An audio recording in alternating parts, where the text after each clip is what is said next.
साहेब बन गई। कोटिन तीरथ भ्रम भ्रम आवे, कोटिन तीरथ भ्रम भ्रम आवे, सो फल गुरु के दर्शन पाए। सहजो ऐसा धाम नहीं, सकल अंड ब्रह्मांड, सकल तीरथ गुरु चरण, तो भी सदा अखंड। बंधुओं, साहब की वाणी में बड़ा रहस्य है। क्या ऐसा आखिर गुरु के दर्शन से मिलता क्या है? इतनी बड़ी महिमा संतों ने गुरु के दर्शन की क्यों की है? सबसे पहले हम एक टेक्निकल चीज देखते हैं। दृश्य, वाणी और चिंतन, ये तीनों का हमारे ऊपर एक सम्यक प्रभाव पड़ता है। जैसे कोई दुष्टात्मा को आप देखते हैं, हालांकि उसने आपको कुछ नहीं बोला, लेकिन आपके हृदय में एक भय, एक अजीब विचार उत्पन्न हो जाता है। इसका मतलब यह हुआ कि यहां पर साहब एक शब्द और कह रहे हैं,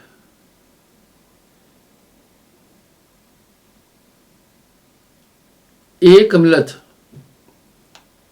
दारुण दुख देई, बिछड़त एक प्राण हर लई। इसका मतलब यह है कि हमारे पर सुनने का, देखने का, अब सत्संग की महिमा पर भी थोड़ी बातचीत करेंगे, और सोचने का बड़ा असर पड़ता है। अगर आप बैठे हुए किसी नेगेटिव चीज को सोच रहे हैं तो इस असर नहीं पड़ा पूरे शरीर पर। कभी कभी कुछ लोग, कोई घटना हो जाती है, चलो घटना हो गई, रात भर नहीं सो पाते, आखिर क्या हुआ? उस घटना का वो चिंतन कर रहे हैं।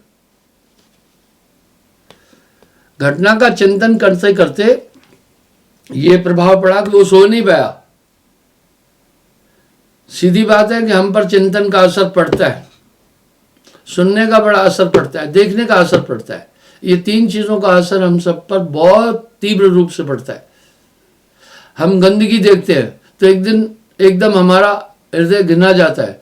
गंदगी तो दूर थी, आप क्यों घिनाए? क्योंकि रूप जो नाम है वो गुणों को खींच लाता है। जो आपने दृश्य देखा उसका रूप आपके चित्त पर अंकित हुआ। इसी प्रकार से जब आपका प्रियजन कोई मिलता है आप पुलकित हो जाते हैं। सीधी बात है, इन्हीं तीन विषयों पर आज बात होगी। एक बात तो जरूर है कि देखने का हम सब पर एक बहुत बड़ा प्रभाव पड़ता है। किसी गंदी सड़क से आप निकलते हैं, गंदी जगह, गंदे ढेर से निकलते हैं तो आपकी मनोवृत्ति अलग, हृदय अलग हो जाता है। लेकिन आप किसी बगीचे के पास से निकलते हैं तो आप पुलकित से हो जाते हैं। इसका मतलब है देखने का प्रभाव हम पर बड़ी तीव्रता से पड़ रहा है।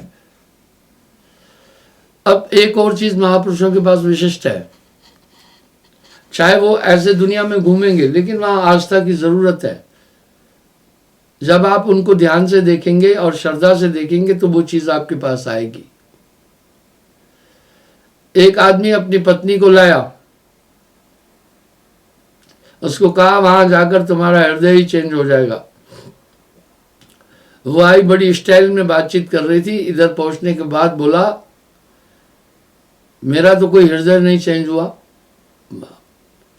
उसके बोलने का अंदाज, चलने का अंदाज थोड़ा अलग किस्म का था।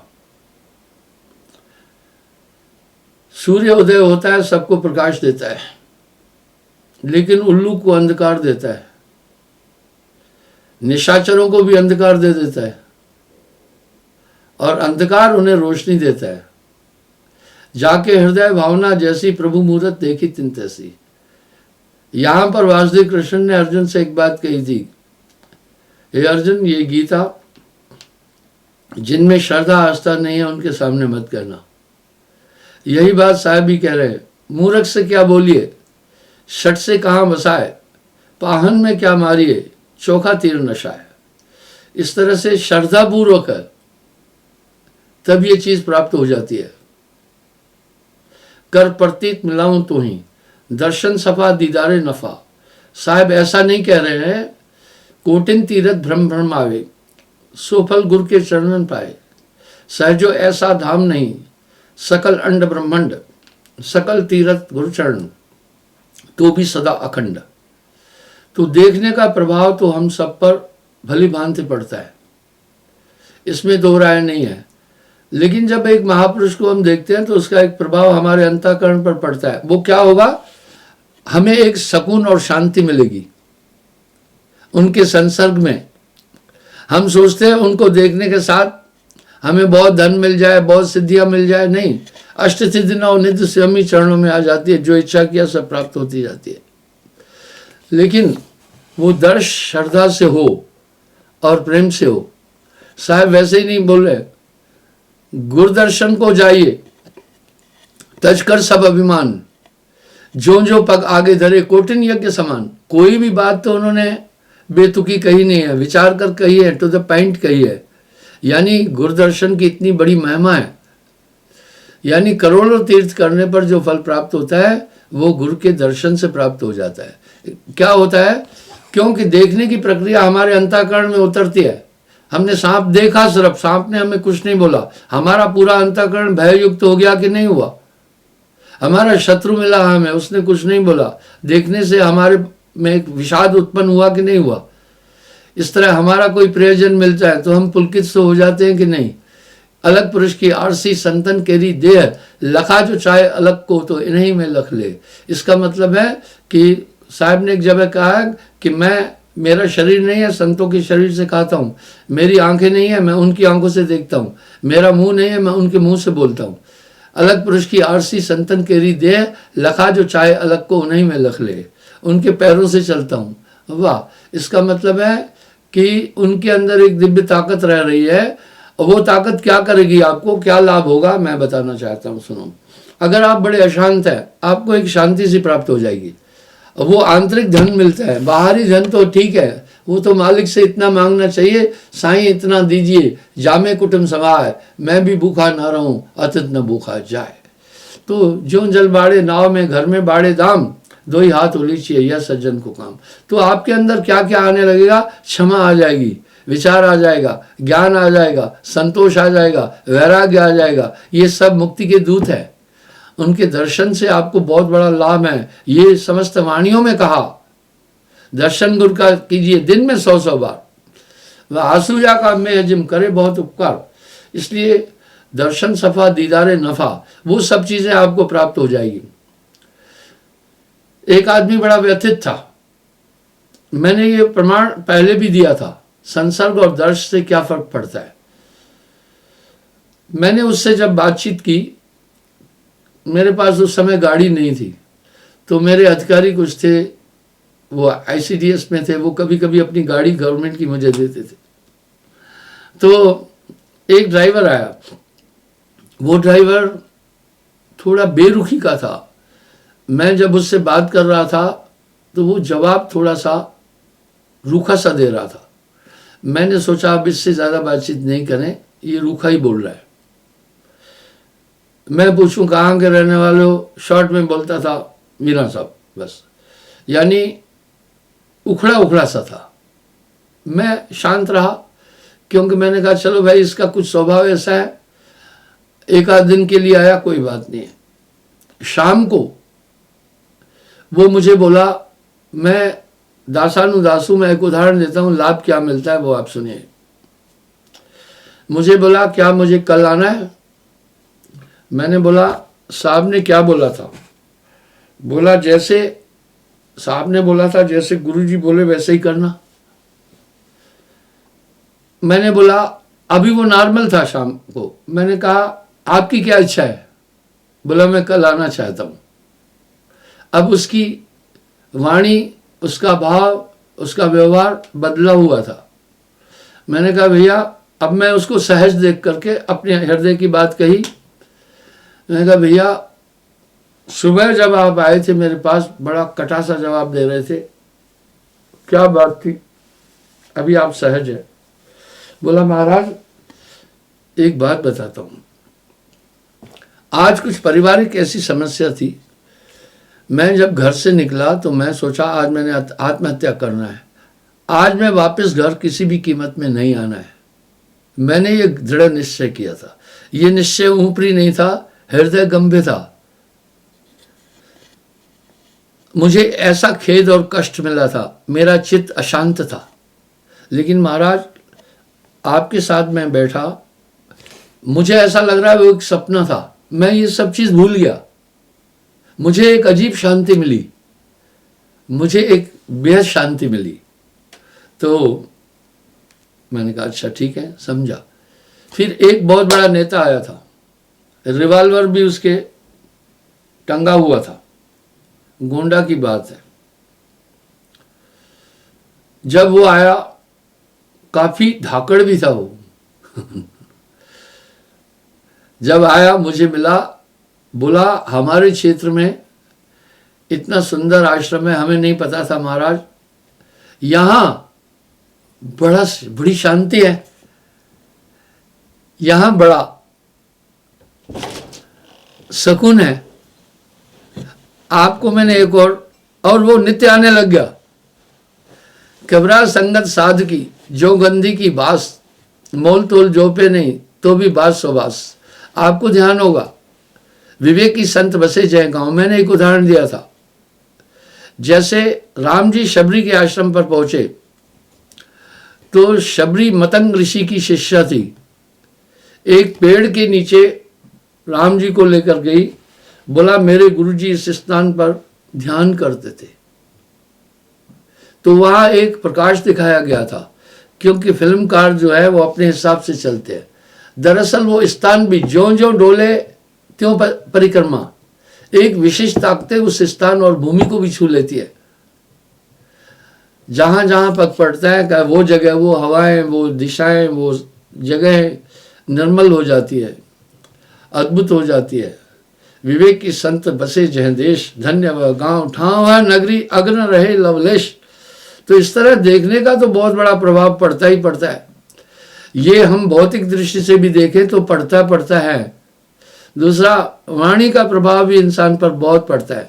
तभी तो सत्संग की महिमा अनंत कह दी। सात स्वर्ग अपि वर्ग, धरो तुला एक अंग, ताहे सकल मिल नहीं तुले, जा क्षण लो सत्संग। सत्संग की महिमा अनंत बोली गई। राम बुलावा आया, दिया कबीरा रोए, जो सुख संतन संग में सो वैकुंठ न होए। आप देखिए, बिन सत्संग कुमत नहीं छूटी। यही बात, सत्संग तो जितना अधिक सुनो उतना ही कम है। यही बात कांगभूषण ने गरुड़ जी से कही, मिले गरुड़ मोह मार्ग माही। ये गरुड़ में उत्सुकता थी, बहुत जल्दी जल्दी वो प्रश्न पूछ रहा था आत्मज्ञान से संबंधित। कांगभूषण ने कहा, मिले गरुड़ मोह मार्ग माही, क्या मैं तो है कहूं समझाए। भाई तुम्हें करियो जब बहुकाल सत्संगा, तबे होए संस्कृति भंगा। महापुरुषों के शब्दों में ताकत होती है, इसलिए सत्संग के समय जो भी शब्द आपने सुने वो आपके हृदय में फीड हो जाते हैं, ऑटोमेटिक फीड हो जाते हैं। वो शब्द पूरा जीवन आपका सहयोग देते हैं, आपका साथ देते हैं, आपका मार्गदर्शन करते हैं। तभी तो गोस्वामी जी भी साहब भी कह रहे हैं, बिन सत्संग कुमत नहीं छूटी। चाहे जाओ मथुरा, चाहे जाओ काशी, हृदय कपट की गांठ न जासी। तो जो हमारे अंदर, जैसे प्रकाश के उदय होने से अंधकार की निवृत्ति हो जाती है। आप देखो जितने भी निशाचर हैं वो सब अंधकार में ही विचरण करते हैं। जिनकी आंखें जलती हैं, जिनकी आंखें चमकती है रात में, आप उसे मांस भक्षी मानना। उसकी आंखों में इंफ्रारेड सिस्टम है और वो रात में घूमते हैं, दिन में नहीं घूमते हैं। इसलिए काम, क्रोध, लोभ, मोह, अहंकार का विचरण अंधकार में होता है। जब हृदय क्षेत्र में अंधकार होता है तब ये वहां विचरण करते हैं, ये प्रकाश में नहीं निकलते हैं और जीव को अचेत करते हैं। जैसे प्रेतात्मा किसी में प्रवेश करती है तो उसके अपने कॉन्शियस को दबाती है, इसी प्रकार जो हृदय क्षेत्र में रहने वाले मत्सर है जब इंसान पर हमला करते हैं उसके मेन कॉन्शियस को दबाते हैं। उदाहरण के लिए जब मनुष्य को क्रोध आता है, किसी को मारता है, उसको पता है कि मारने से मुकदमा हो जाएगा, सजा भी हो जाएगी, आजीवन कारावास भी हो जाएगा। एक बात के कारण से वो किसी को मार देता है, जान से मार देता है। देखा ना, कभी कभी तू मैं होती है, रास्ते पर लोग लड़ते हैं, एक दूसरे को मार देते हैं। अच्छा, एक छोटी सी बात थी, उसको अगर दरकार कर देना था, पूरा जीवन जेल में चक्की काटे, इतना विचार कर लेना था, तो क्या बात थी, वो उसको मारना था? कभी नहीं। पर क्यों नहीं विचार कर पाया? क्योंकि उस समय उन्होंने एक नशा, एक ऐसी चीज दिमाग पर फेंक दी जो आपको चिंतन करने नहीं दे रही थी, एक अंधकार आपके हृदय पर फेंक दिया। इसी प्रकार जो बलात्कार करते हैं उनको पता नहीं है कि इससे पास्को में तो आजीवन का कारावास और मौत की सजा भी है, पर उस समय काम आता है, वो आकर हृदय को आच्छादन करता है। लेकिन जब हम सुमरण कर रहे हैं, हमारा हृदय प्रकाशित होता है। सुमरण से दिव्य ज्ञान प्रकाशा, दुर्मत भाजा पातक नाशा। इस प्रकार से जो महापुरुषों के प्रवचन है, जो सत्संग हैं संतों के, उनके द्वारा हृदय की शुद्धि होती है। वो शब्दों को फीड कर देते हैं अंतःकरण में और वो हमेशा मार्गदर्शन करते हैं। अब तीसरी बात पर मैं आता हूँ, ध्यान पर। ध्यान करने का हम सब पर, ध्यान का, सुरती का बड़ा असर पड़ता है। अगर आप किसी पुरानी घटना पर अपना ध्यान ले जाते हैं तो उसका दुख भी मिलने लगता है। देखा, चिंतन से आपके पास वो चीज़ आ गई। अगर किसी ऐसी चीज़ का आप ध्यान करते जो आनंददायी थी तो आपको आनंद भी मिलने लगता है। इसका मतलब है कि हमारा ध्यान जिन चीज़ों में लग जाता है उसका स्वरूप, उसकी वृत्ति अपने में धारण कर लेता है। यहाँ तभी तो साहिब वाणी में एक शब्द कह रहे हैं ना, चिंता तो सतनाम की, चिंता तो सतनाम की और न चितवे दास, जो कुछ चितवे नाम बिन वही काल की फांस। अब ये अपने शत्रु कौन है? काम, क्रोध, लोभ, मोह, अहंकार। अच्छा, मैं लोगों से कहता हूं, भाई आप सेवा करो, आप अपना कार्य करो, आप अपने हित के लिए, पर मान नहीं चाहना। वाह! अब यहाँ साहब एक शब्द कह रहे हैं, अहम अग्नि निस्दिन जले, अहम अग्नि निस्दिन जले, गुरु से चाहे मान, उसको यम न्योता दिया होए मेरे मेहमान। वाह! गुरुजनों से मान नहीं चाहना चाहिए। मेरी कोशिश रहती है कि अपमान नहीं करता, पर मान की आकांक्षा नहीं रखना। एक उदाहरण देता हूँ। एक माई थी, बहुत श्रद्धालु थी, बंदा भी आता था, ठीक है। कुछ लोग मान चाहते हैं, मोटी माया सब तजे, झीनी तजी न जाए, पीर पैगंबर औलिया मान सब इनको खाए। लेकिन आदमी थोड़ा सा अपने तरह का था, महत्वाकांक्षी था, वो मान अधिक चाहता था। जब कोई अधिक मान यहाँ चाहता है तो मैं सोचता हूँ ये अपना भी नुकसान कर रहा है, दूसरों का भी करेगा, अपना तो नुकसान कर रहा है। अहम अग्नि निस्दिन जले, गुर से चाहे मान, ताको यम न्योता दिया होए मेर मेहमान। आपका बच्चा अगर चाकू से खेलना चाहे, आप उसको कभी परमिट नहीं करेंगे, चाहे रोए। आपका बच्चा अगर आग से खेलना चाहे, छोटा, उसमें आप उसको परमिट नहीं करेंगे। इस तरह एक जागरूक सदगुरु जो है शिष्य को मान नहीं देता है। अगर मान देंगे तो अपने को श्रेष्ठ मानने लगेगा और अहंकार आ जाएगा। अच्छा, तो ठीक है, अपमान भी नहीं किया मैं, आता था, ठीक है, मैं पढ़ लिया, क्योंकि मनोवैज्ञानिक भी हूँ, मन की उठने वाले ख्यालों को भी मैं समझ लेता हूँ।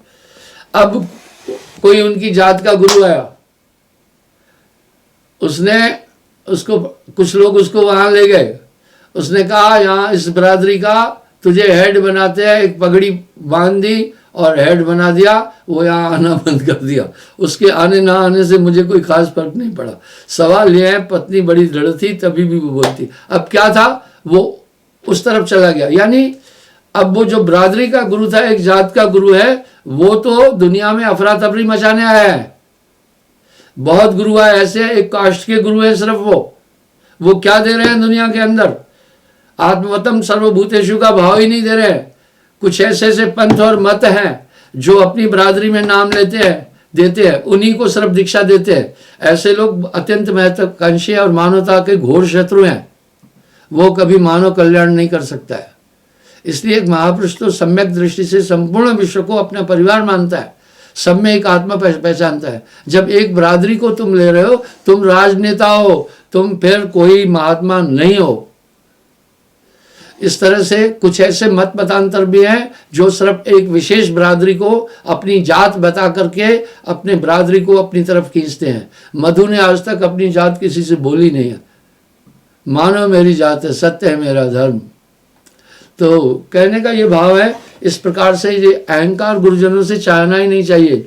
साहब यहाँ एक शब्द बड़ा सटीक बोल रहे हैं, अहम अग्नि निष्दिन जले,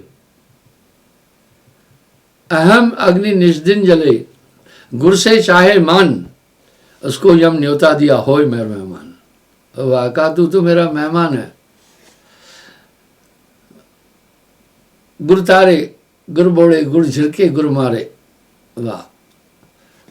मुर्शिद दा दर कदों ने सड़िए, भावे 100 पे में जुत्ते, वाह।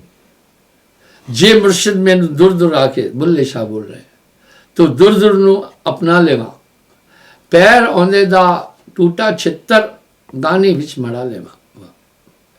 मैंने कभी किसी एक जात की पैरवी नहीं की है। मैंने ये बात कई बार भी पहले भी बोली है, और प्रसंग आए तो बोलने भी पड़ेगी। कबीर शताब्दी वर्ष पर मध्य प्रदेश में 3 दिन का राजकीय अवकाश था। वाह। उस समय वहाँ के गृह मंत्री महंत चरणदास थे जो कबीरपंथी थे। तो 3 दिन का राजकीय अवकाश था, और वहाँ के गांधी भवन में एक विशिष्ट प्रोग्राम कबीर साहब पर रखा गया था। उसमें उन्होंने मुझे मुख्य अतिथि के तौर पर निमंत्रण दिया था, अभिलाष साहब को भी दिया था। हम दोनों वहाँ पहुँचे थे। तो अंत में पत्रकारों ने मुझसे एक बात पूछी थी। बड़े अच्छे पत्रकार भी आए थे, क्योंकि राष्ट्रीय अवकाश घोषित था, राजकीय अवकाश। मुझसे पूछा, महाराज आपके पंथ की उपलब्धि क्या है? मैंने एक उपलब्धि बोली, वो सुने। मैंने कहा, पहली ये कि कश्मीर से कन्याकुमारी, कच्छ से कोहिमा, पूरे भारत का भ्रमण अगर आप करेंगे तो कबीर पंथ में साहब के झंडे के तले अधिकतर बेचारे SC OBC है। मैंने ये मिथक तोड़ा। 3-4 लाख ब्राह्मणों को दीक्षा दी, 3-4 लाख क्षत्रियों को दीक्षा दी, 3-4 लाख महाजनों को दीक्षा दी, मोर देन 1 मिलियन को मैं दीक्षा दिया, और पिछड़े और शेड्यूल कास्ट को दीक्षा दी, और सब मिलकर रहते। मैंने जातिवाद नहीं फैलाया। मैंने उस दिन भी कहा था, जातिवाद से जितना इस धर्म का नुकसान हुआ, इतना मुगल भी नहीं कर पाए, अंग्रेज भी इतना नुकसान नहीं कर पाए। वो हमारे ऊपर उतना प्रभावित नहीं हो पाए। लेकिन जातिवाद ने हमारे देश में जो घमासान मचाया, जो क्षति की, अपूर्णीय है। हम एक दूसरे से नफरत करने लगे, हम बट गए, और कई बेचारे छोटी बिरादरी के लोग अन्य धर्मों का अनुकरण करने लग गए। इसलिए जात न पूछो साधकी, पूछ लीजिए ज्ञान, मोल करो तलवार का, पड़ा रहन दो म्यान। तो कुछ लोग यूं कर रहे हैं, अपने गुरुजी की पहले जाति बताते हैं, जात न पूछो साधकी, पूछ लीजिए ज्ञान, मोल करो तलवार का, पड़ा रहन दो म्यान। आइए, सत्संग का महात्म यह है कि उनके शब्दों में बहुत वजन होता है। जैसे आए खसम की वाणी, तैसे बजाऊं सुनो वो लालो। और दूसरी बात मैंने उसे कही कि अनुकरण करते हैं, मुझे खुशी है। जितनी हमारी संगत नियमों का अनुकरण करती है, कोई नहीं करता। 24 साल फौज में रहा, सभी मत मतांतर के लोग थे, सभी पंथों के लोग थे। बहुत गहराई से उनके बीच रह करके मैंने उनको परखा, लेकिन मैंने कमजोरियां पाई वहां। अब आप कहेंगे आप आलोचक है, ना निंदा निंदा सब कहे, निंदा न जाने कोई, जैसे को तैसा कहे सो भी निंदा न होए। इसलिए वाणियों का बहुत प्रभाव पड़ता है। आप उदाहरण लें, जो आप पहले ब्रह्म में उलझे हुए थे, टोने टोटके में, जादू जड़ी मंत्र में, सत्संग का ही तो ये प्रभाव है ना कि आपने वो सब छोड़ दी, वो चीज़ें, और सत्य की तरफ बढ़ाई। इसलिए उनकी वाणी का एक प्रभाव हर मनुष्य पर बड़ी गंभीरता से पड़ता है। और संतों की सुन साची साखी, सो बोले जो पेखे आँखी।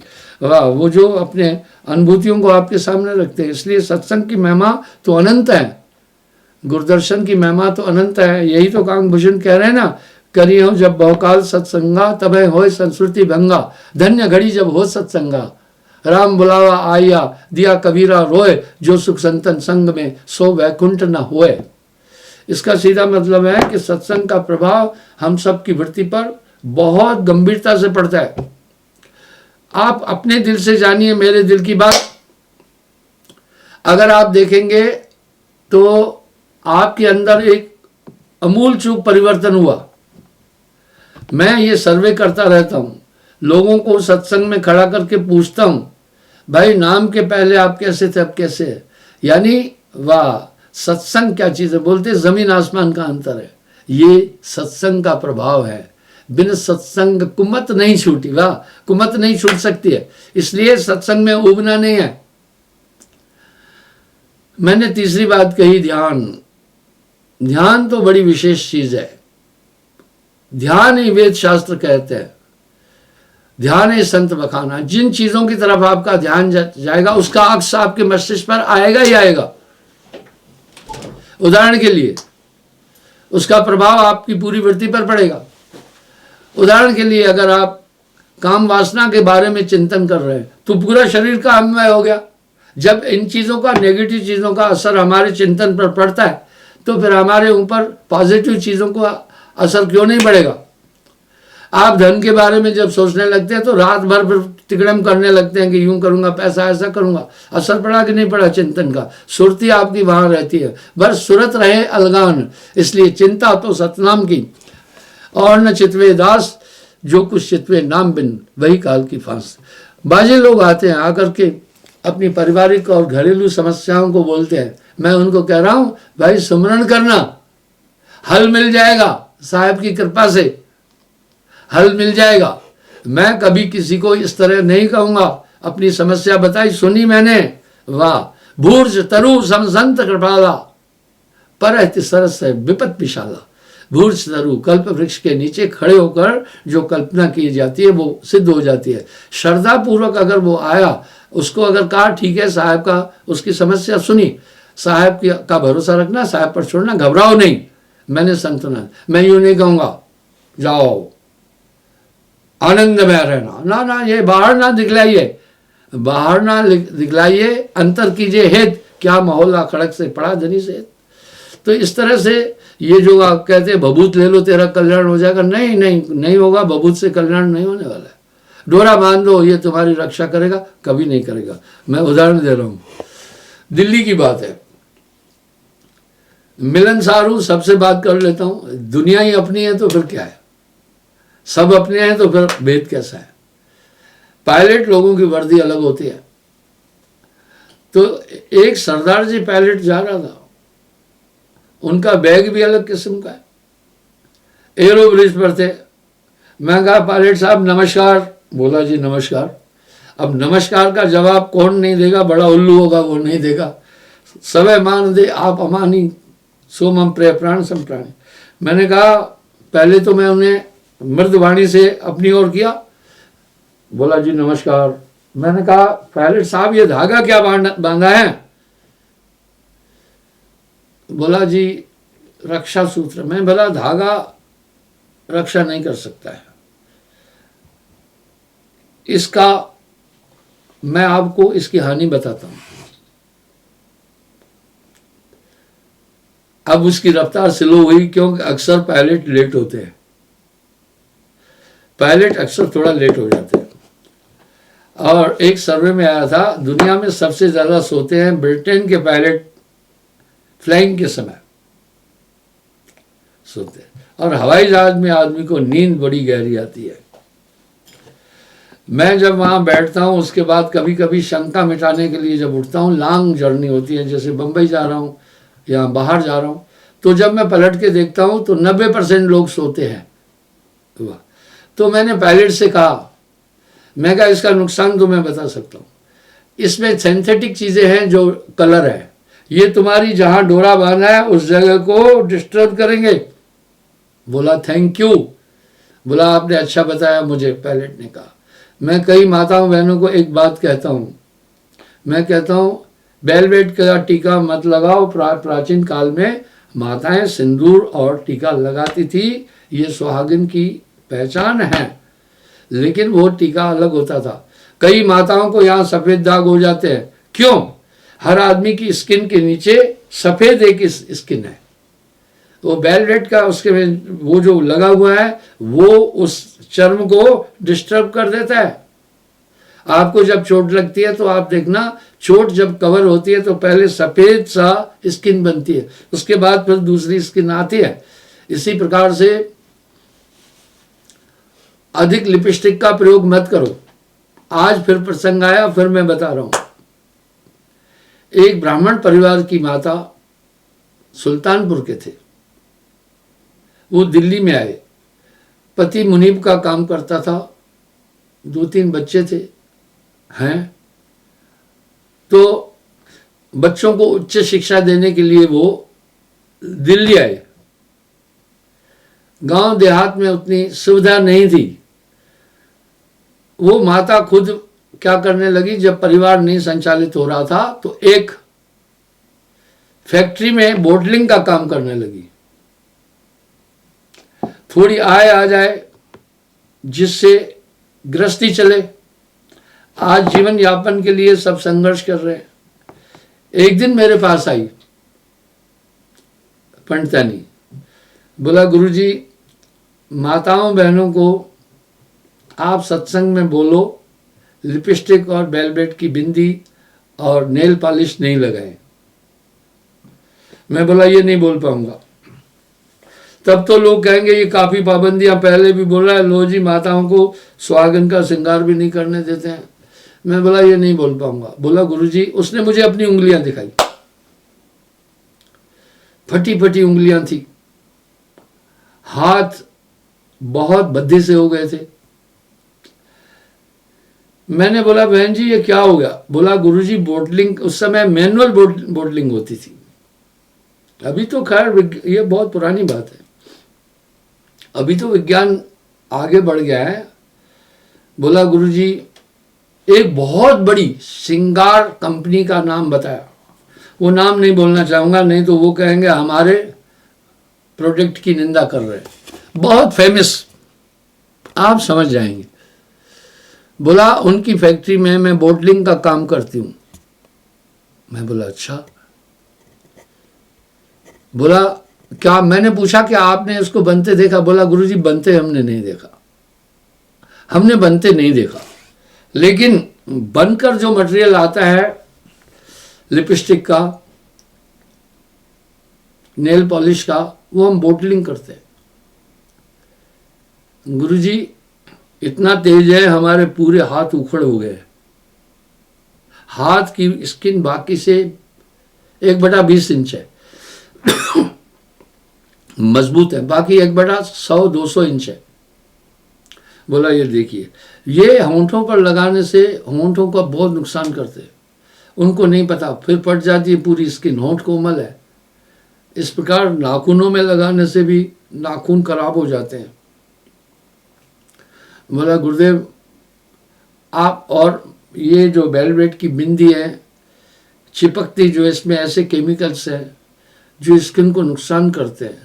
मैं कहा बेटे ऐसा है, मैं ये सत्संग में नहीं बोल पाऊंगा, तुमने तो अपनी व्यथा बताई, मैं तुम्हारी बात समझ गया, पर उदाहरण देना होगा तो मैं दे दूंगा, लेकिन मैं ये नहीं कहूँगा नहीं लगाओ, नहीं तो लोग कहेंगे भैया ये तो फिर वो तालिबानियों की तरह सब चीज़ का विरोध कर रहे हैं। नहीं नहीं, हम कोई तालिबान वालिबान नहीं है, लेकिन माता पिता बच्चे को अगर कुपंथ पर जाते हैं तो सुपंथ बताते हैं।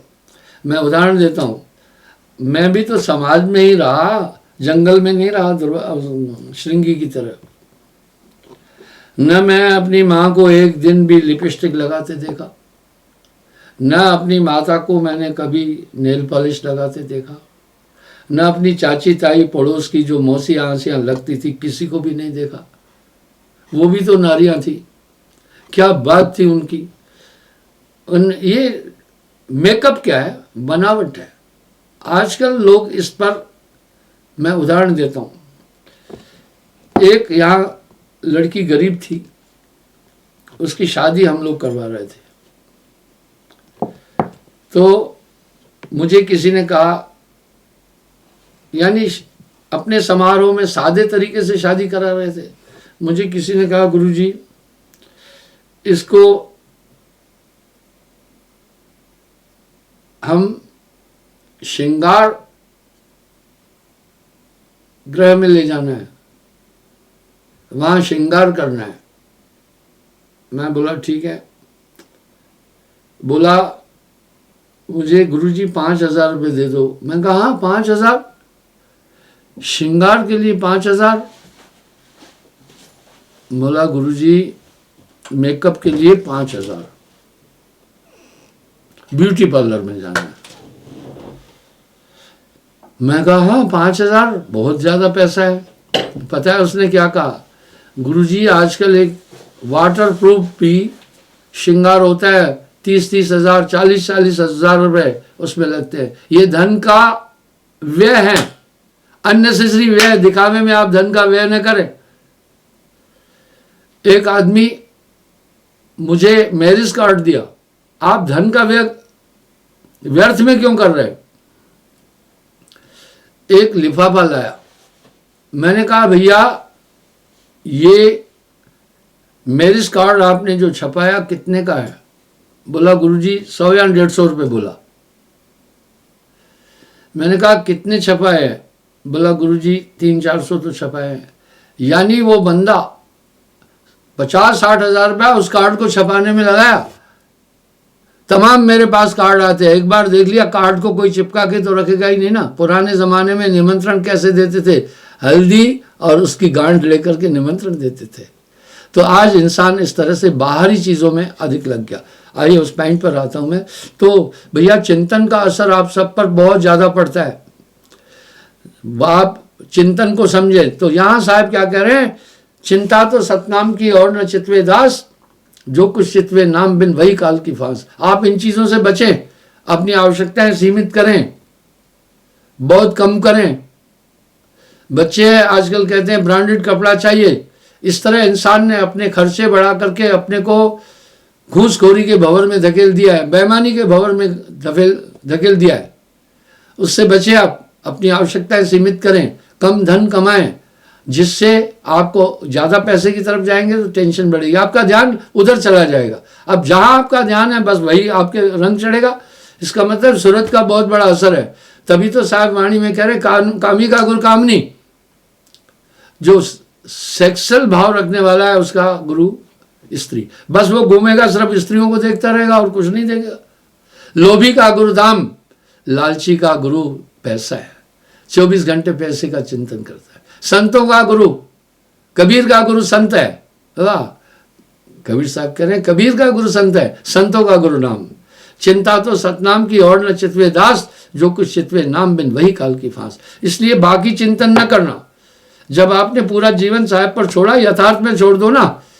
जब शरणागत सच्ची होती है तो जिसके शरणागत हो पूरा काम करने लगता है, ऐसे नहीं करेगा। एक छोटा बच्चा देखो शरणागत है, माँ के लेटरिन पेशाब कराती है, मालिश कराती है, नहलाती है, सब चीज कराती है। शरणागत सबन से भारी, शरणागत गुण गहो नर नारी। इसलिए जब आप शरणागत हो गए, आप नहीं चिंता करो, टोना टोटका भूत प्रेत में आप नहीं उलझो। आपको उलझाने वाली बड़ी टीमें मिलेगी। आज ही एक माई आई, मुझे कहा दिल्ली में कोई आदमी है, वो देखता है, नाड़ी देख करके इलाज करता है। मैं बोला नाड़ियाँ फाड़ियाँ छोड़ो, अभी आजकल विज्ञान बहुत ऊंचाई तक पहुंच चुका है, ऑन स्क्रीन पूरी डिजीज बता देते हैं। तो आप उस तरफ मत जाओ, आप अच्छे डॉक्टर से मिल करके अपना उपचार करो। बाकी नीम हकीमी में ज़्यादा उलझने की ज़रूरत नहीं है। इस तरह तंत्र मंत्र सब झूठ है, मत पर कोई सार शब्द पाए बिना कागा हंस नहीं। अपना ध्यान सिर्फ नाम में रखना। बाकी चीज़ों में जैसे आप ध्यान रखोगे, आपका अंतःकरण कुंठित होता जाएगा। तभी साहब के शब्द कितने सटीक है, चिंता तो सतनाम की और न चितवे दास, जो कुछ चितवे नाम बिन वही कल के पास। क्षमा चाहता हूँ, समय हो गया, कल पुनः हाजिर हो जाऊंगा। साहेब